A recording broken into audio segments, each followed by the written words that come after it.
What's good, everybody? I'm Robbie Seabrook III, one of the associate editors here at Double XL. Um, Today's guest on the show, this week's guest on the show, is Armani White.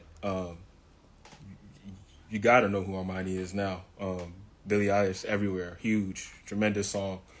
Been teasing it for months, and when it finally dropped, that was it. It was over with. Definitely happy to have him in here. He's definitely one of the feel good stories of this year for sure. Happy to have him on the show. So you're gonna get him on here, talk about his career, talk about how he got to this point, all the stuff he has coming up. Being in the whirlwind of having a song that just kind of takes off out of nowhere, all that good stuff. But yeah, that's pretty much it. So I'm gonna get him in here right now.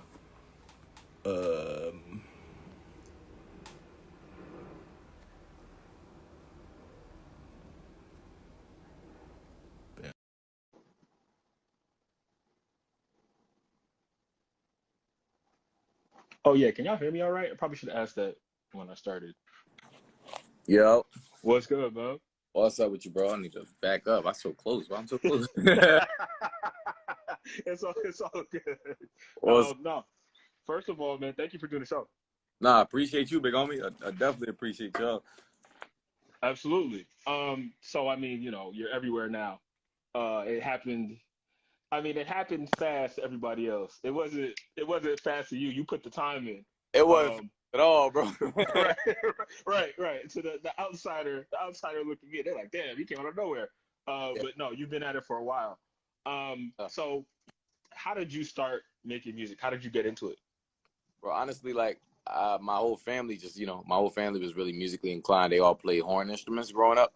So for me, I just wanted to, I don't know, I wanted to do something artistic. I was just one of them loud kids, like, you know what I mean? I just always wanted attention kind of thing.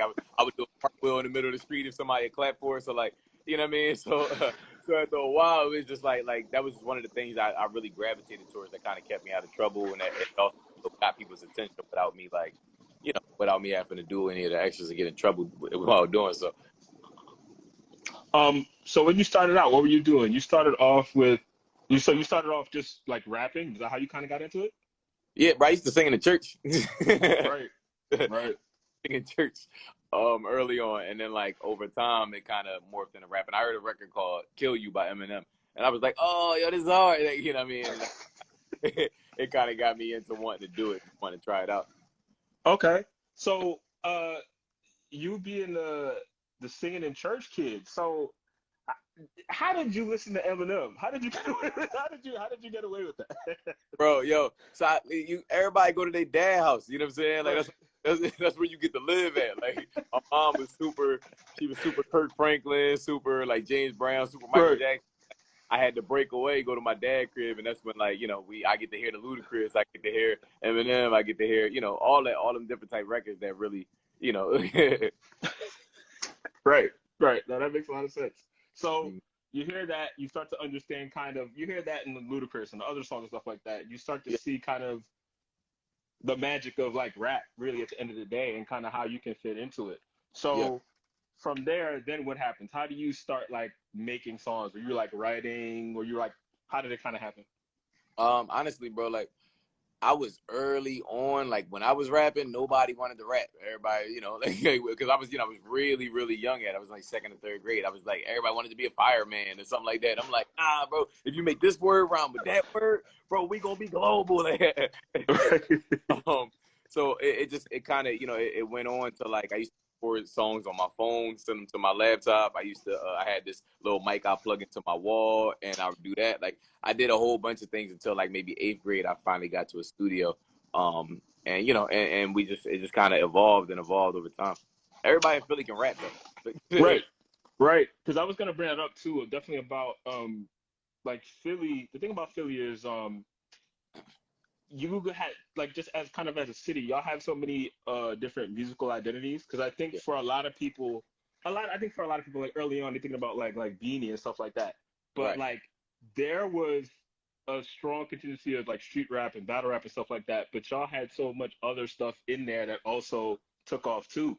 Yeah. Um, so how did you kind of find your sound, which is a little bit off of the beaten path, but in reality, I mean, compared nationwide. In reality, in Philly, it's not. y'all do so much different stuff, and y'all have like a lot of acts that like make happier music and stuff like that, and are Yeah. still big locally.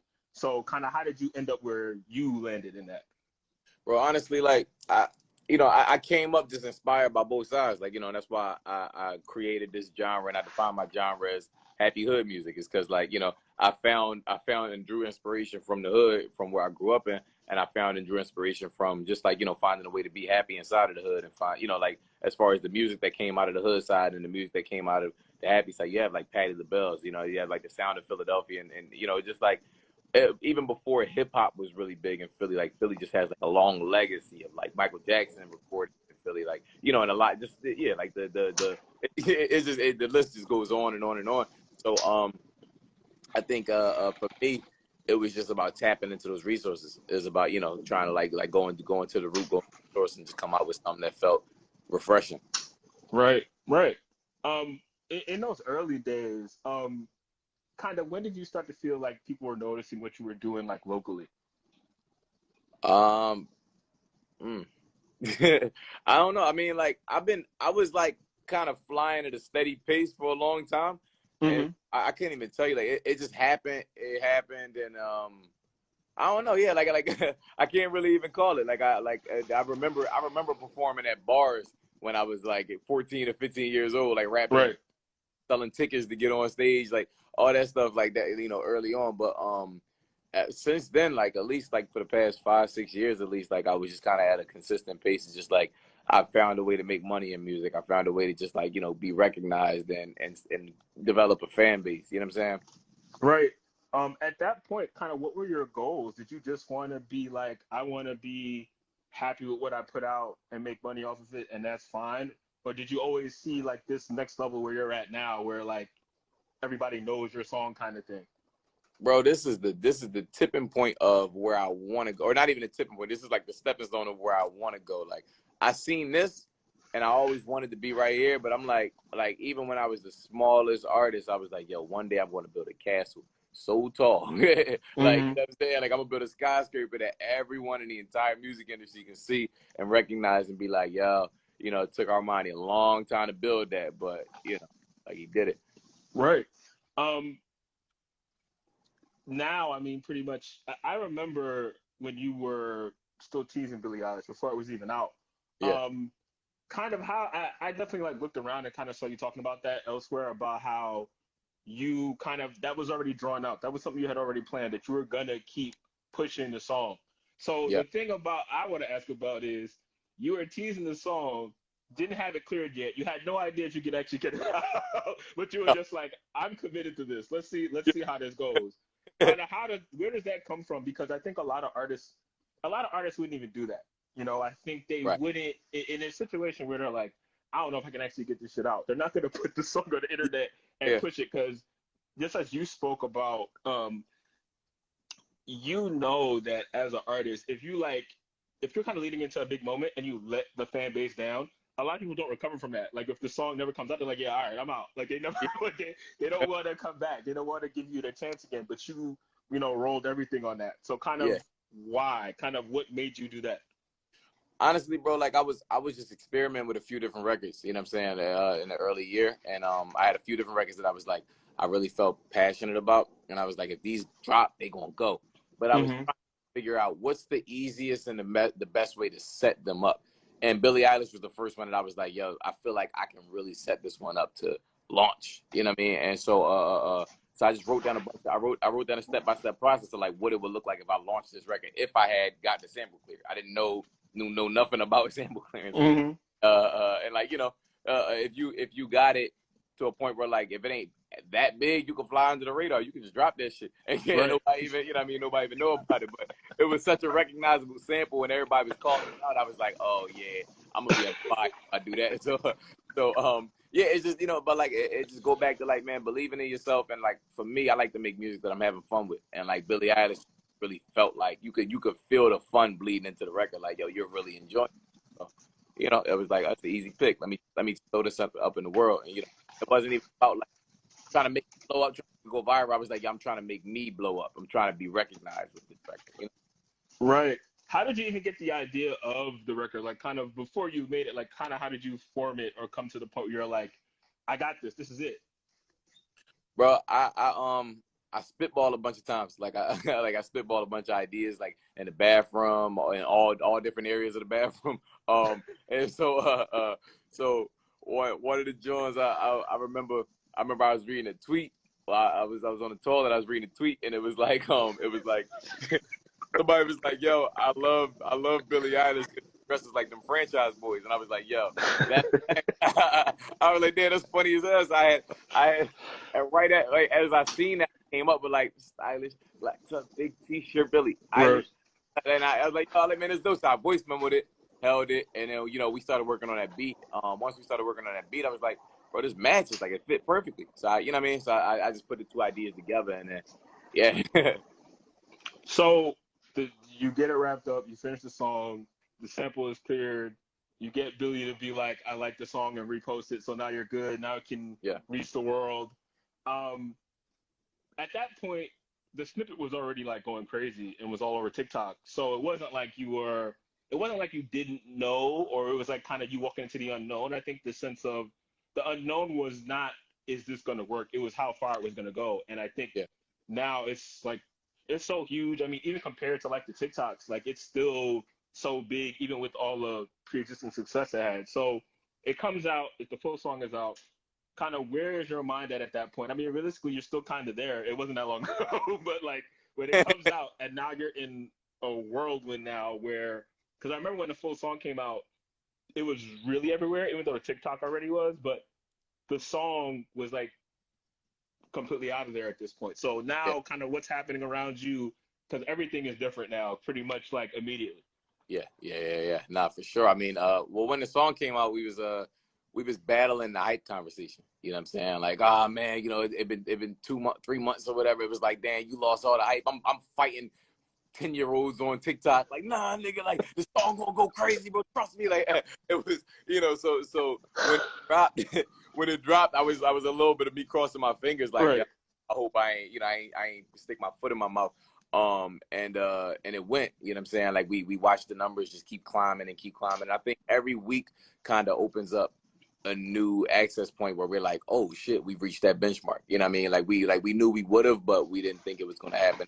Like like even being at 50 million streams in like 2.5 months, it was like, damn, like you know what I'm saying? Right. It was kind of mind blowing. And so we like right now, it's just we kind of pivoted a little bit. We took a little bit of energy to say like, okay, this is what the next record is going to be like. Let's queue up the next record to make sure it's just as big. But it's still, like Kamora Lee Simmons just posted it, and like I mean, and it's on the Shade Room, and then then the numbers keep climbing, and like now it's like 500,000 TikTok videos created, and so it's like these things keep happening, and we just gotta keep the awareness. We gotta stay in tune with everything that's going on. I'm just I'm just having my way with everything. In short, that's the best Right. way to. Right. Because I know I'm talking about Diamond Dallas, like the Yeah, you got the song out pretty quickly in relation to how big Billie Eilish was, and I know that was because y'all were thinking, as opposed to just like we just gonna ride this forever. Like, no, I gotta put something else out and kind of keep building off of that. The thing about Diamond Dallas is it's also streaming well too in yeah, the wake of such a big song, which is kind of, not kind of, it's very much a good sign, because a lot of times that's just not the case for people. Like yeah. their You follow-up song get is like numbers kind up of dead here, in and the then water. another one like down Right. here. Something. Right. Like the next song is kind of like dead in the water, and that's definitely not the Yeah, case with this. This song is already moving like really quickly. yeah. Um, and it's also not like Billie Eilish at all. It's a completely different song, realistically. Mm-hmm. Was that like a purposeful decision where you're like, I want to put something out that's just similar to this?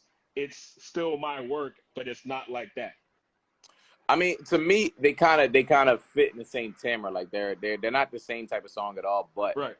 same BPM, same like kind of bouncy vibe or whatever. So I was like, there's another record that we about to drop called Good Thing, and Good Thing is completely different.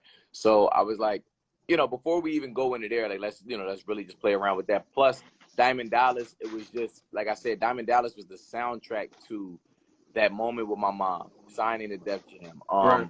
And just and the success of you know, the success of Billie Eilish, like I'm a completely different person. I don't live in the hood anymore. I don't live in Philly. You know what I'm saying? So it's like, so it was just like, this is the soundtrack to all of these changes in my life happening that I'm going to, you know, like I say for everybody else, like 5, 10 years, 2 years, but really for me, in 5 to 10 to 2 years, I'm going to look back and say, this was the soundtrack to all of these things happening when Billie Eilish took off, when I moved out, when I did this for my mom, et cetera, et cetera. So, you know, that's for me, that's why Diamond Dollars was really important, whether it performed or didn't perform, and I'm really happy that it is performing. Right. I know you just brought up Def Jam. You signed to them, of course. Everybody was looking for you. Yes, right. So everybody was looking for you at that point. But you chose them because of your relationship with Tunji, and also because something you kind of hammered, that they cared about your artistry and the other stuff you had coming, like the songs nobody has heard, like the general public hasn't heard, and the stuff you were building on. Kind of why was that important, as opposed to like signing to a label and getting lost in the mix of, you have this big song and we just care about that? Because you made it a point that you wanted them to care about everything else. Right. I mean, just because like you don't want to, you know, like bro, these songs go. Like I'm grateful to have had a song. If you want to count the pre-release, I'm grateful to have had a song that's now existed for maybe 6 months in the world. But songs disappear after like 6 weeks, 6 days sometimes. Right. So, Right. so you know, you sign off of that song that lived for 2 weeks long, you know, and it's like after that, then what? You know what I mean? You know, the label doesn't care. Like, nah, I have an entire team that, you know, they prioritize me. They, you know, like, and we get, like I said, I'm not signed to them. I'm signed with them as a partner. So we get the trophies together. And I think that was really, you know, that's really important. I can call anyone from the top down. I can call Tunji. I can call Shayna and Chelsea, my A&Rs. I can call Latrice. I can call, you know, Chris. I can call anyone in the building. And, you know, whether it be like, yo, let's hold each other accountable for this. Let's get something going, or let's just pop shit. Like, let's just have a conversation. Like, you know what I'm saying? Let me show you what cartoons I'm watching right now. But like, whatever it is, we, you know, like we have that kind of organic relationship, and I think that's what's like super important in that building. Or at least it was for me. How did you know to look for that, like in those kind of conversations? Because, you know, I think when you're sought after in the music industry, you'll hear a bunch of things. Like people will say a lot of things to you, but you knew what was like real and what wasn't. Like, so kind of what were you listening for when you were talking about your music or playing your music or kind of expressing what you wanted to do with your career? What you gotta understand is some people sent offers before they even heard, and a lot of them didn't even ask to hear other music. It was just like, yo, what, you know, what's up with this? Oh, it's coming out. Bet, let me lock in. And you gotta pay attention to that for sure. You also just really need to be, I think, you know, kind of careful and mindful of the people who just wanna rush the process and get into the paperwork. You know, like just straight into the paperwork. Yo, don't even worry about, we gonna take like let's just, you know, like, I don't do a lot of them joints because, like, you know, I've been around for so long as an independent artist. I got to see a lot of I got to see a lot of they shit go left. So I'm like, you know what I'm saying? My turn, right way. I learned from, you know. So that was really my whole thing, was like I want to make sure I'm not doing it. Right. Yeah, because I was gonna bring that up. Like it's like you started making music like a year ago and then had a song that blew up. You had been around and kind of been in the ecosystem of just being an artist, and just being in that, you pick up certain stuff because, like you said, you know other people who have had label deals or had labels coming after them, and you know what comes in those meetings and kind of what the breadth of them are. So you already knew what you wanted to do. You came in there knowing this is what I want, and I think I think that kind of stuff really makes a difference. Absolutely. So with Diamond Dallas moving, and you know all the momentum you have now off of, you know, that and like your previous catalog, kind of what do you want to do now? Like where is your like focus at? I want to take over the world, bro. What you talking about? No, I'm like, what kind of question is that? I want to, bro. Like I think the thing is, it's still so early. Like we did so many things that a lot of people didn't do in 2 months. You know what I mean? So some things that took people 2 years to do, we did it in 2 months. So it's like, I want to make sure that people know I'm not about to dip out. after these next 3-4 months, like something like that. Like I'm not about to. It's not over. Like I got this thing coming. I got that thing coming. I don't know. I get greedy. You know what I mean? Like now that I got exposed to this, I want to do it again. I want to do it again and again and again. So that's kind of where I'm at. It's just like let's just really start building a couple. Really start building the castle. You know, and get a couple more. So I know you said you have another song coming. Do you have a project coming later after that? What's the plan? Absolutely, yeah. We just was in the studio finishing the whole thing up yesterday. You know what I mean? So yeah, that's rolling right out at the for sure. What kind of, well, now that you know things have changed, what are you doing like in your free time? Like what's like a regular non-music day for you at this point? What is free time, bro? Right. If you can explain to me what free time is, I ain't seen free time in a while. If you find it, tell me come holler at me. I have that over here. Like I used to play video games way back when, you know. That shit is over. You know what I mean? But I hear that a lot. Rappers like rappers say that to me a lot. Like, oh yeah, I played games, and it's like, yeah, I can't anymore. Like once you get to a point, you can't, because I think number one is time consuming, but also outside of that, like people know who you are now, so you can't just play and it's just normal. Like people are like, if they realize that's you, right? They start calling you all sorts of wild names on there, bro. Right. So they could like clip it and put it on YouTube and go viral. Like, look what I saw Money White on Xbox yesterday. Like stuff like that is starting to happen. So it's not normal anymore. But yeah, I feel that. What's something that people don't know about you that they would be surprised to find out? Yeah, I just posted it the other day, but I'm gonna say it again. I'm allergic to chicken. It's a random fact, bro. Like, I didn't know it. I didn't know it until maybe like 6 or 7 years ago. I just always, like, for my entire life, I couldn't breathe out one of my nostrils. But like, I went vegan at one point, and it cleared up. Like I could breathe again, and I started I realized every time I ate it, it would like I start making this noise, and then it clicked. I was like, oh. Yeah. Wow. All right. Yeah. I don't know what I expected. It wasn't that. Yeah. Wow. Well, I'm glad you sorted that out, because allergies can get crazy. So as long as you know.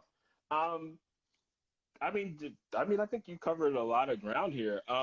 Before we wrap up, is there anything you want to throw out there? Anything you want to bring up? Something I didn't ask you that you want to talk about? Bitch, I'm stylish. Black tuck, big t-shirt. Nah, bro. I think you hit everything on the nose. Like, yeah, that should be everything. Okay, for sure. Well, thank you, man. I appreciate the time. Nah, I appreciate you, big homie. Absolutely. All right, y'all.